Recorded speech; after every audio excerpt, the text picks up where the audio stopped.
America Overnight, celebrating 29 years shining a light in the shadows.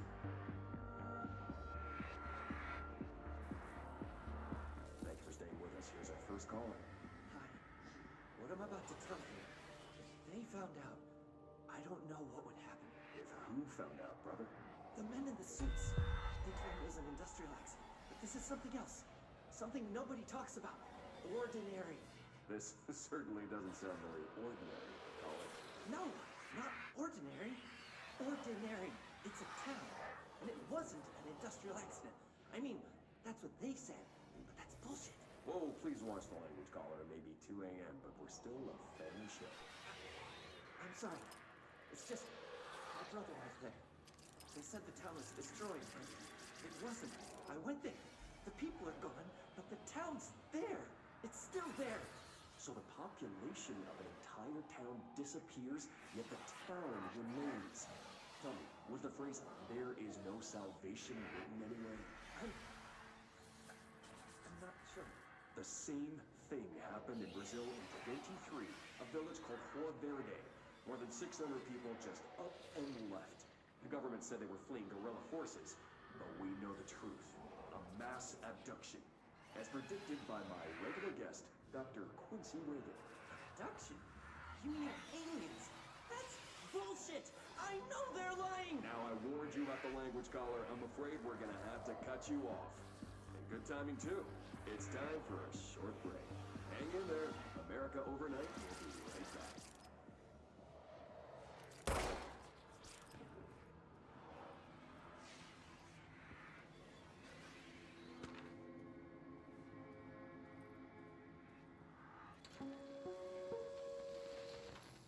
There is a curious correlation with the yet unknowable forces intruding upon our world, in the form of altered world events.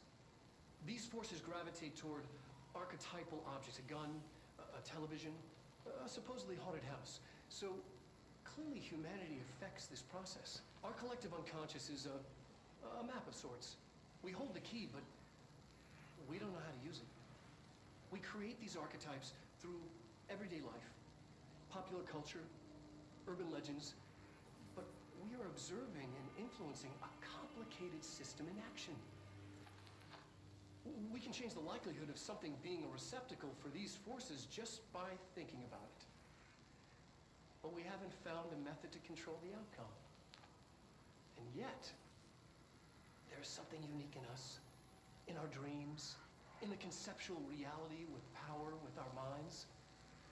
What's the cause and what's the effect? Are we the starting point or just a necessary evil in this? A byproduct, a reflection, a projection?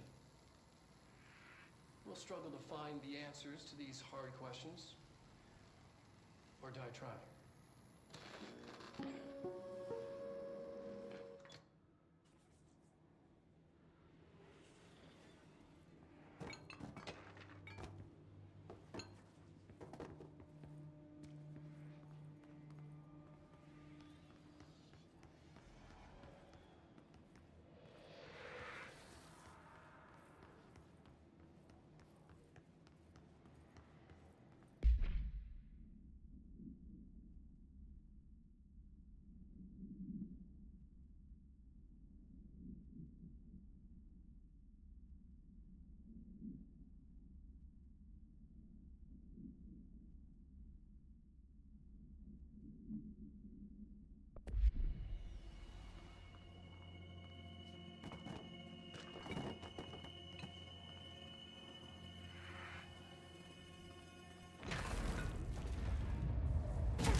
Annual evaluation of Dylan Faden, formerly P6, performed by Dr. Carla Vaughn. The questions asked here correspond to the 5th iteration of the Gunner's psychological assessment. Are you ready, Dylan? Let's begin then. In a single word, describe the world around you. Where's Casper?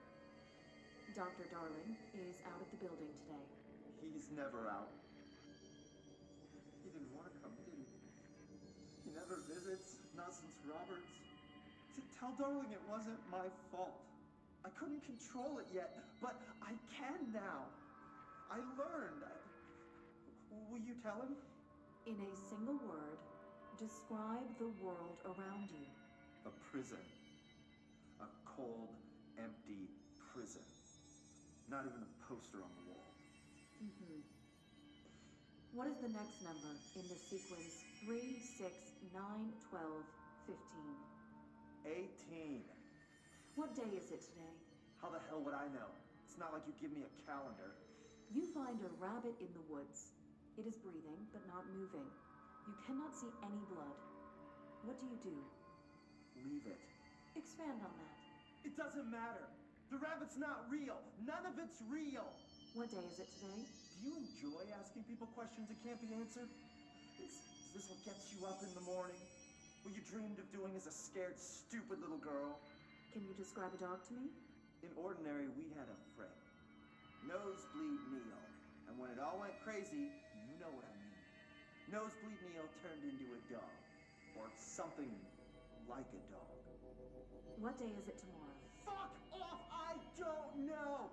There is no calendar! How can I fucking know? Dylan, calm down. Fuck you! Fuck you and fuck Casper! Hey! Are you watching this, you old fuck? Did you send your bitch because you're too scared of me? Where is Casper? Security, get a team in here. I need you.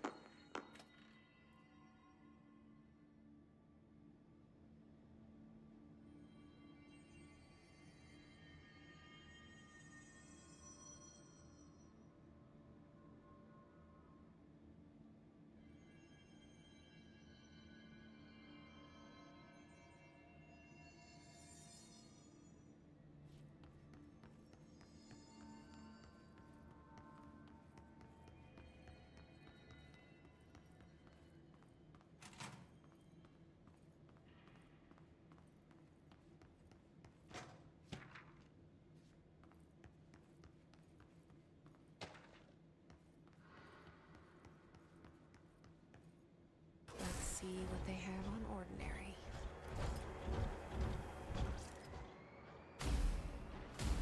It's all here. Our home, our school, the woods, the dump.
Projector in the dump outside town. Did they recreate that too? Is that where they keep it?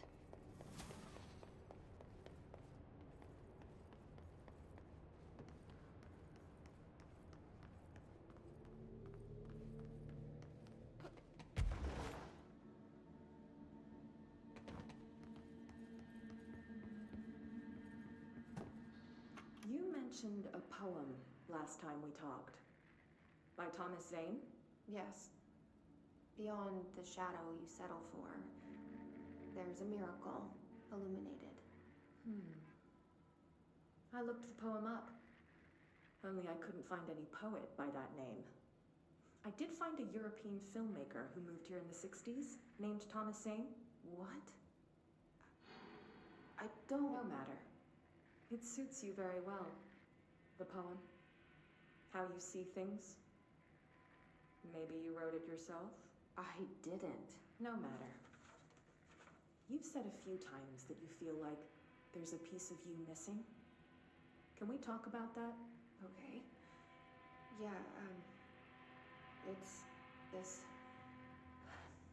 I feel an emptiness, a yearning for something that I think I lost. It's natural for you to feel that way. Your brother and your parents are dead. No! No. Dylan's not dead. And that's not even it. You're referring to the imaginary friend from your childhood?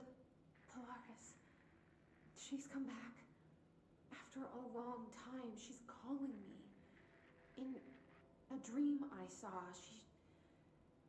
she showed me things. Jessie. It felt more real than anything. As real as what happened in Ordinary. The industrial accident in your hometown? That you believe Polaris caused?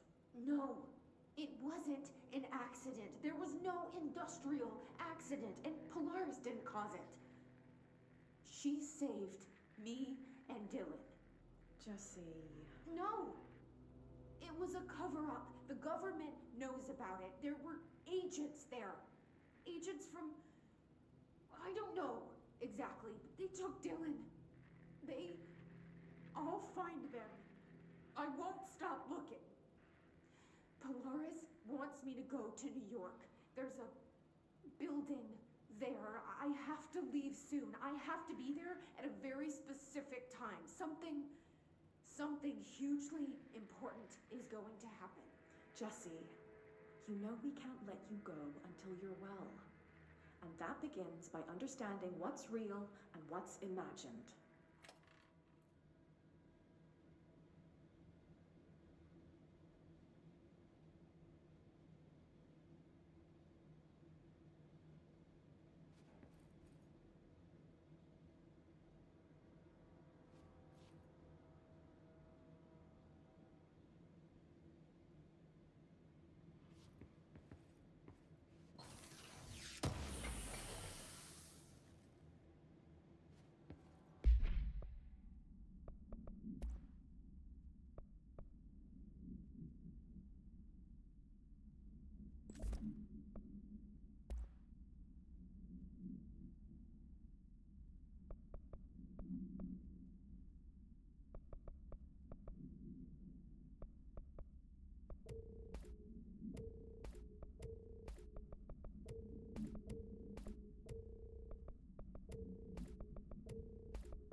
moved the whole landfill here in the middle of New York, and nobody saw a thing.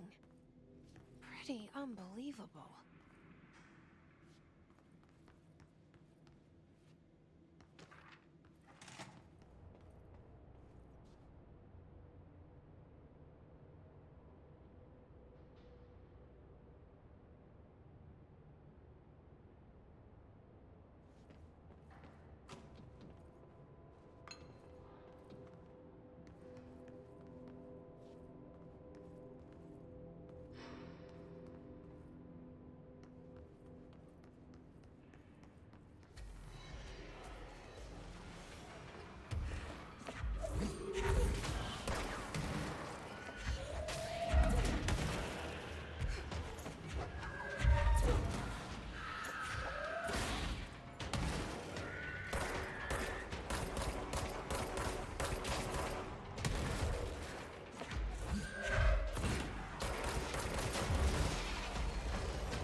We should check that lab.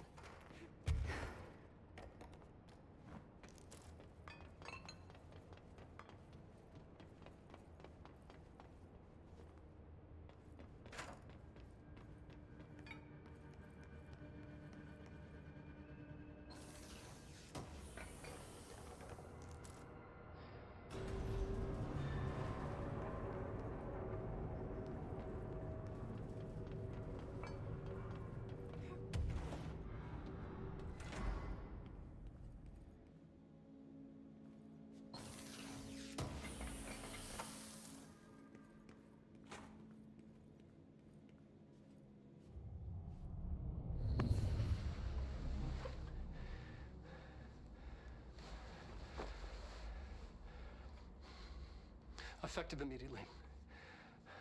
I'm setting up a new department. Dimensional research in the research sector.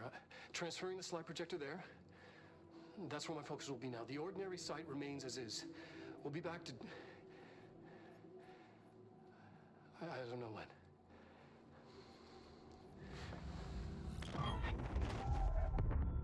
Darling took the projector to the research sector. He dedicated a whole area to it, so he knew it was important. Dimensional research. That's where we go next.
Do you remember Mr. Tomasi, the head of communications?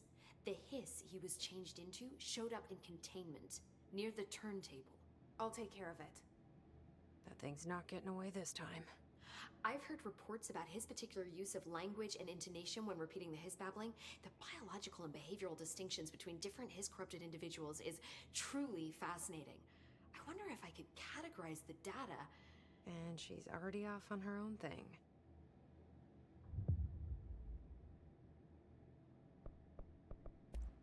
I've been seeing these Darling presentations all over. Seems like he enjoys the limelight. So you noticed, huh? When he recruited me out of college, he actually came to visit. He interrupted my physics course by shouting, not quite, Professor, and then marching down to the front of the class where he proceeded to berate the very idea of laws of thermodynamics. Hey, he's been a showboat all his life. Darling visited you in college? Yeah, he read a paper I'd published, came to recruit me for the Bureau. I accepted and then spent years waiting for access to the confidential research that Darling promised me. And whenever I ask about my access level, he just mumbles that it's temporarily postponed and then changes the subject to the effect of entropy on luck. I wonder who else Darling hid his work from. Marshall? Trench? Have you learned anything about Dylan's condition? Only that he's definitely hiss, but I guess his chanting made that pretty obvious. You know, interestingly, the words of the hiss incantation have an average length of 4 letters. The most common word used 7 times is want. The next most common are through and time. It's very interesting, don't you think? I don't care about the words. What about my brother? Right. Sorry, I got a little off track. Well, strangely, his tissue samples all look healthy, unlike the other hiss I've tested. That's good news. Right?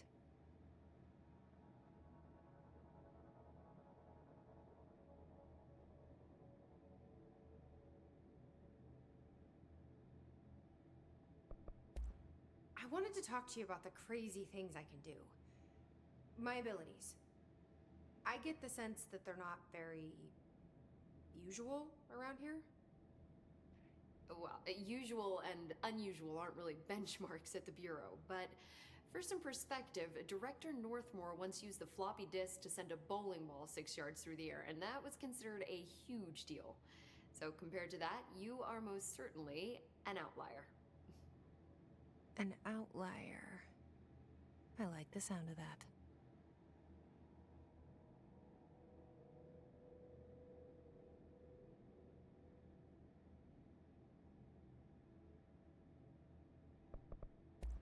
I should get going. Don't let me hold you up.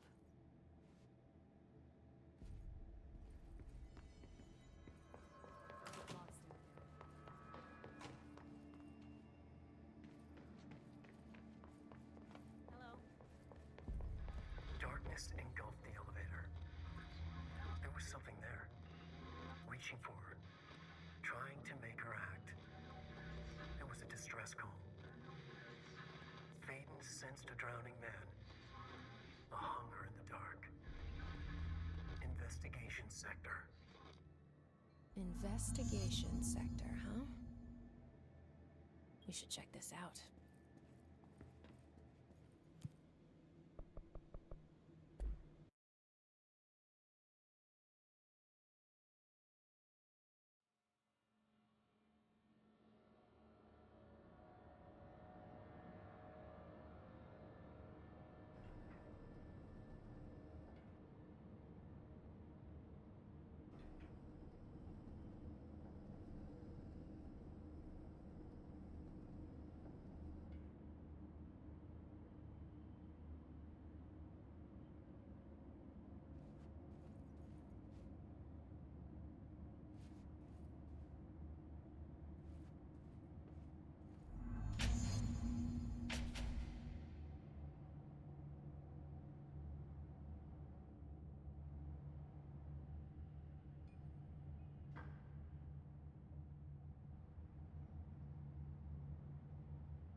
guess not.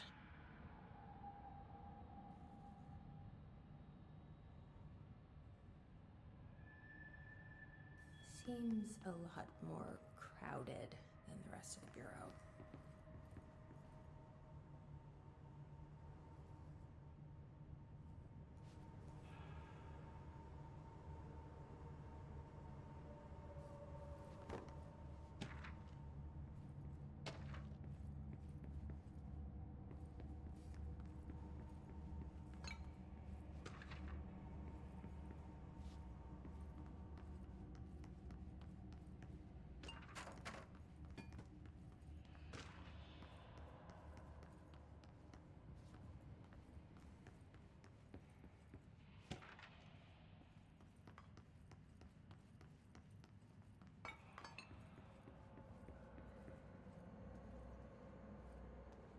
It's not working.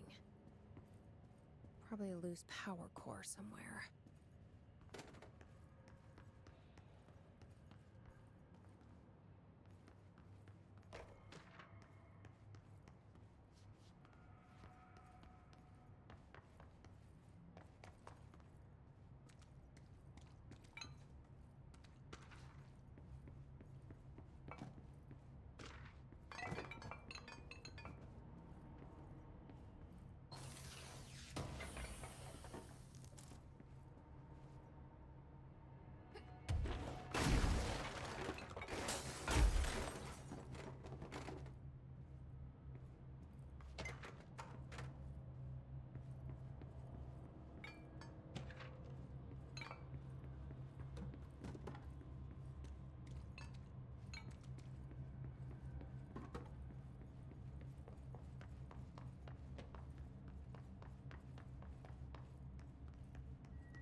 There. Now that gate should open.